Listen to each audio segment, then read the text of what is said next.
विस्तार से ही आपको बात रखने का प्रयास करूंगा। साथियों, 14 नवंबर 2022 के लिए आपके द्वारा जनपद लखनऊ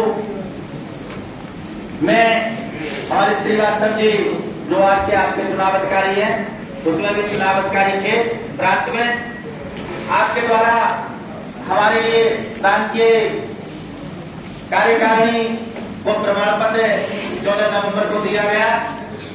हम लोग बड़े हर्षोल्लास के साथ अपने अपने गंतव्य के लिए पहुंचे। 15 के लिए पूरी थकान भी नहीं मिट पाई थी। 16 तारीख के लिए हमारे लिए पता लगा कि लेखपाल संघ द्वारा माह जुलाई 2022 में हमारा जो 22% कोटा है उसके लिए 8% और जो अमीन से राजस्व निरीक्षक बनेंगे, अमीन से समझना चाहती हूँ, अमीन से जो राजस्व निरीक्षक बनेंगे और राजस्व निरीक्षक से नायब तहसीलदार करोड़ की प्रोन्नति होगी, उनके लिए मात्र 4% कोटा निर्धारित करते हुए बैठक में प्रस्ताव पास कराकर और कार्यरत जारी हो गया। 16 नवंबर के लिए पता लगता है, 14 के लिए प्रमाण पत्र मिलता है और 16 को पता लगता है। 17 के लिए हम लोगों ने किसी तरह से उसको मैनेज किया और 18 तारीख के लिए सुबह शुक्ला जी, मिश्रा जी, हमारे तमाम साथियों बोर्ड में इकट्ठे हुए और इकट्ठे होने के बाद आपकी मांग आयुक्त एवं सचिव और चेयरमैन साहब श्री 4-5 पेज की आपत्ति प्रस्तुत की गई। उनके लिए उनका एक ही सबसे बड़ा तर्क है, लेखपाल संघ का तर्क है। उनके द्वारा बताया कि हमारी प्रदेश में संख्या मात्र 3000 है, इसलिए इनका कैडर 9000 कुछ का है और आज ये जो है 3000 कार्यरत है, इसलिए इनके लिए 22/3 का कैडर 8 दे दिया जाए। एक लॉजिक वाली बात थी उनकी मांग में।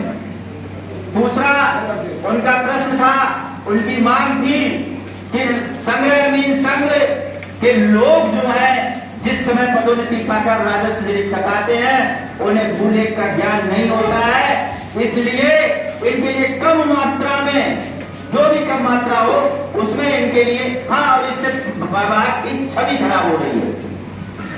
अमीन संघ के लोगों को भूलेख का ज्ञान नहीं है, इनके लिए कम मात्रा में पदोन्नति दी जाए क्योंकि इनके ज्यादा मात्रा में आने से विभाग की छवि खराब हो रही है। इस तरीके की उनकी मांगे थी। आयुक्त एवं सचिव महोदया के सामने 3 लोगों के लिए उन्होंने बुलाया। 3 लोगों के सामने वार्ता हुई। वार्ता में हमने अपनी पुरजोर तरीके से उनका पहली मांग का खंडन किया कि महोदय, सबसे पहली बात, आप जो है पदोन्नति निर्धारित होती है वो कार्यरत में नहीं होती है, कैडर पर होती है। सारे बिंदु जो है कुछ ना कुछ उनमें वो होना चाहिए, ऐसे नहीं कि आप कहते रहे। हमने कहा कि कैडर पर प्रमोशन की निर्धारण होता है, कार्यरत पर नहीं होता है।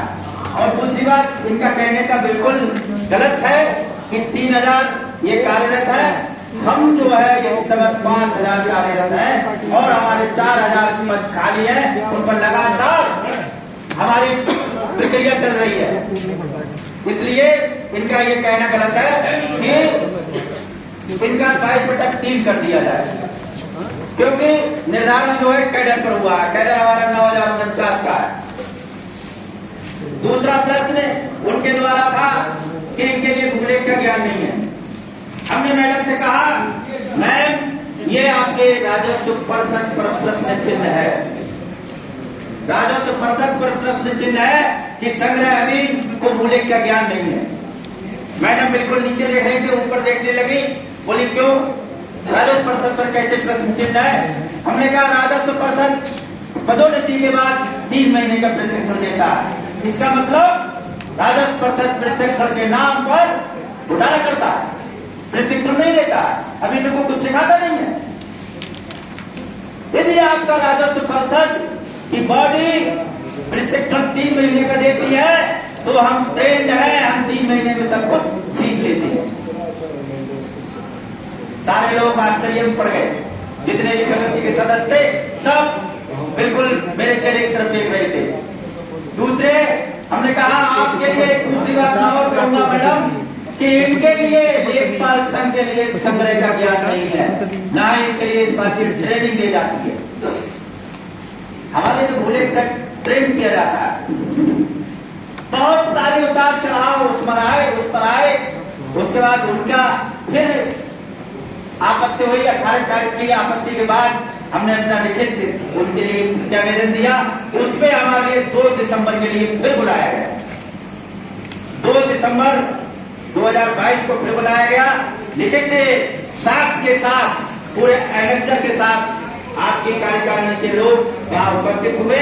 उपस्थित होने के बाद वो मामला निस्तारित हुआ, हमारे पक्ष में रिपोर्ट गई और वो शासन आज तक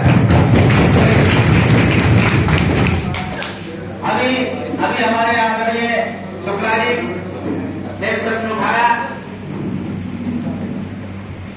9 तारीख के लिए आपकी डीपीसी शुरू हुई, मेरे पास कुछ सूचना थी, मैंने उसके लिए व्हाट्सएप पर शेयर कर दिया कि आपकी डीपीसी की डेट निश्चित हो गई है।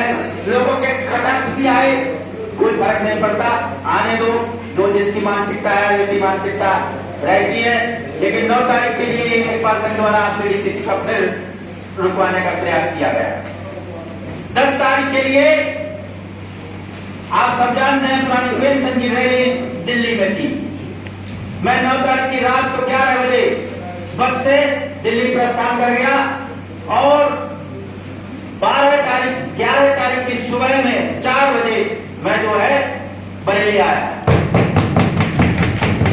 मैं इसलिए बता रहा हूं तो 11 तारीख की सुबह 4 बजे मैं दिल्ली से बरेली पहुंचा और शाम को 9:30 पौने 10 बजे लेखपाल साहब का एक पत्र और उजागर हुआ कि लेखपाल संघ के लिए टीके सिब्बू जो हमारे IAS अधिकारी हैं उनके द्वारा आमंत्रित किया गया है और अमीन संघ के लिए आमंत्रित नहीं किया गया है। अमीन संघ के लिए इसलिए आमंत्रित नहीं किया गया क्योंकि अमीन संघ की कोई आपत्ति नहीं थी, अमीन संघ का कोई डीपीसी से विरोध नहीं था, लेखपाल संघ को विरोध था, उन्होंने अपनी आपत्ति दी, इसलिए उनके लिए 12 तारीख के लिए ठीक 11 बजे 12 तारीख को ठीक 11 बजे उनके लिए उपस्थित होने का निर्देश दिया गया। रात के 9:30 पौने 10 बज रहे हैं, शुक्ला जी का मैसेज व्यक्तिगत पर पहुंचता है, अपने सोर्सों से जानकारी दी गई, किसी भी व्यक्ति ने सही जानकारी नहीं दी।